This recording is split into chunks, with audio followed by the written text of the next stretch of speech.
Поради големият интерес към първото видео по темата, сега ви представяме това продължение, в което ще ви споделим още факти за България, които повечето българи не знаят. Има много неща, свързани с България, които не знаем. Някои от тях са наистина важни и съществени, други – част от историята, която не помним. Ще ви запознаем с такива, които трудно ще намерите в учебниците.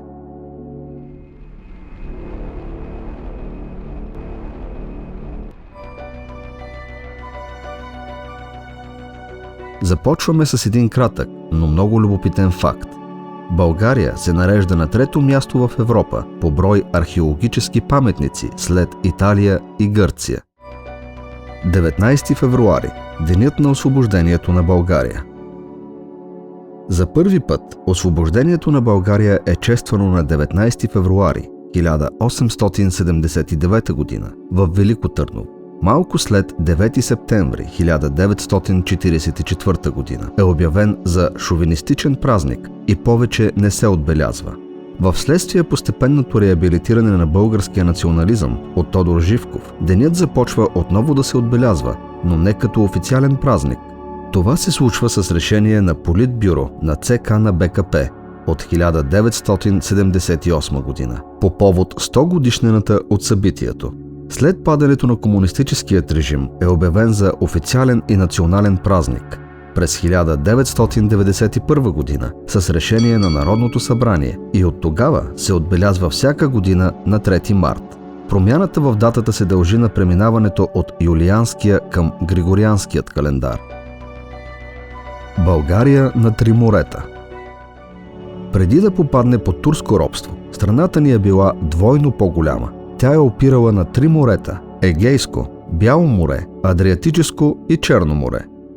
За първи път за излаз едновременно и на трите се говори по време на управлението на цар Симеон Велики. Освен златен век за културата, тогава България стига до територии по Адриатическото крайбрежие, някъде между реките Семени и Воюса, днешна Албания. На юг, в началото на 10 век, Симеон прави опит да завладее Солун и така границата стига до 22 км северно от града. Няколко години по-късно превзема територии от днешна Гърция, а оттам има излаз на Бяло море. По време на управлението на цар Иван Асен, след битката при Клокотница през 1230 година, войската на българската държава побеждава силите на византийския император Теодор Комнин. Така България отново опира на три морета, но за кратко и за последно. Свети Александър Невски. Свети Александър Невски е православен храм-паметник в град София, България, катедрален храм на българският патриарх. С площта си от 3170 квадратни метра при построяването си, той се превръща в първа по големина напълно завършена и действаща катедрала на Балканският полуостров. Храмът е провъзгласен за патриаршеска катедрала през 1953 година, а през 1955 е обявен за паметник на културата с национално значение. Църквата е сред 100 национални туристически обекта на Българският туристически съюз. СПА дестинацията на Балканите. България е втората най-богата на природни минерални извори държава в Европа, отстъпвайки само пред Исландия. Следователно, България е рай за всеки любител на СПА процедурите. Тя е определена като СПА столицата на Балканите. Производство на розово масло. В Розовата долина, разположена между планините Стара планина и Средна гора, се произвежда голяма част от розовото масло в света. Розовото масло е основен компонент в козметичната индустрия. България произвежда между 70 до 85% от розовото масло в света. Розопроизводството в България започва през 17 век в Казанлъшката котловина с отглеждането на маслодайна роза за производство и износ на розово масло в пределите на Османската империя и Западна Европа – Виена, Париж и Лондон. Първото свидетелство за розови градини в Карловско е от 1712 година. През 1820 година Дончо Папазоглу открива първата фабрика за розово масло в Казанлък. В последствие двамата му сина развиват бизнеса и излизат на международните пазари. Отглеждането на рози от вида роза дамасцена за производство на розов цвят започва през 17 век и началото на 18. С пренасенето й от околностите на Дамаск в задбалканските котловини, основно в Карловската и Казанлъшката котловини, поради благоприятни условия за отглеждането й. Разпространена е в последствие и в други благоприятни райони в България. В средата и края на 19 век се правят опити за отглеждане и в Елена, Трявна, Царева ливада, Дупнишко, но студените зими не благоприятстват отглеждането й. Най-високият връх на Балканите. Най-високата българска планина, Рила планина, е и най-високата на Балканите. Нейният връх Мусала със своите 2925 метра е по-висок от върха Митакис на гръцката планина Олимп с 8 метра. Рафаиловият кръст. Рафаилов кръст или кръст на Рафаил е известен дървен кръст, който се пази зад бронирани стъкла в Рилският манастир. Считан е за връх на миниатюрната резба, за шедьовър на дърворезбата в България и в света. Създаден е от монах на име Рафаил. Той използвал финно длето, игла и увеличителни лещи, с които пресъздал 36 религиозни сцени с повече от 600 миниатюрни фигури. Работата по това произведение на изкуството е продължила 12 години и е завършена през 1802 година, когато в следствие на работата по него монахът загубва зрението си. Лавандуловите полета. През 2012 година България е на първо място по производство на лавандула в света, наред с Франция. Културата е внесена в страната ни през 1907 година и се отглежда предимно в районите на Пловдив, Стара Загора, Пазарджик и Благоевград, а напоследък е широко разпространена в цялата страна. Горите. Горите в България са част от европейското и световно горско богатство. Общата площ на горските територии у нас възлиза на 1/3 от територията на страната. В България живее едно от най-старите дървета на планетата – 1300 годишната Байкушева мура в Пирин. Най-великият борец за всички времена. Дан Колов е смятан от мнозина за най-великият борец за всички времена и легенда в бойните изкуства. Говори се, че има над 1500 победи.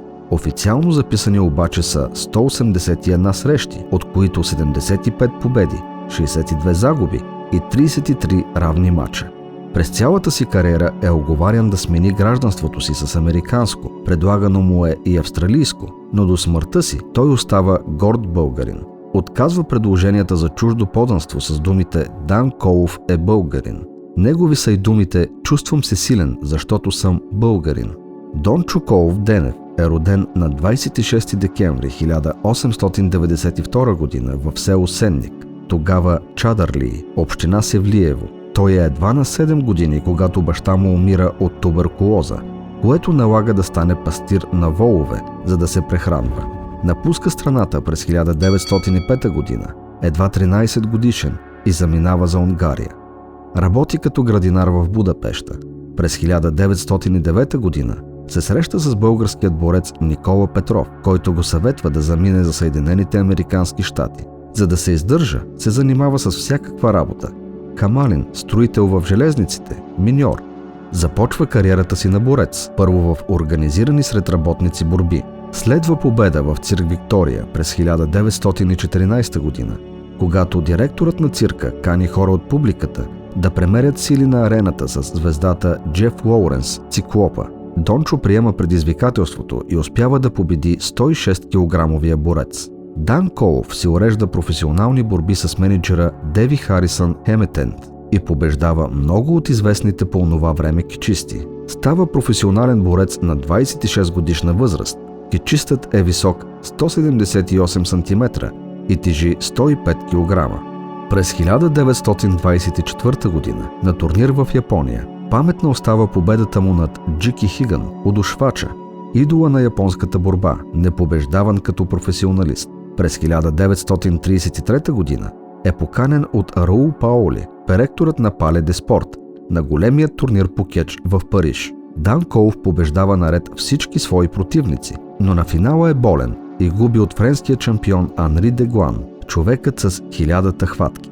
Наричат Коуф Кинг Конг, кралят на кеча и балканският лъв. За неизвестният за българският народ Дан Коуф пишат кореспондентите на големите софийски вестници Зора и Утро.